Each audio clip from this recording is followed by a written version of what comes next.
రాజీవ్ గాంధీ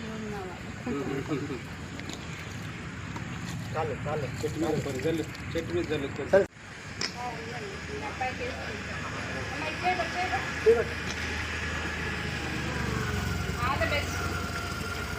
రోజుకి వాతావరణం అన్నది కలుషితం అవుతుంది.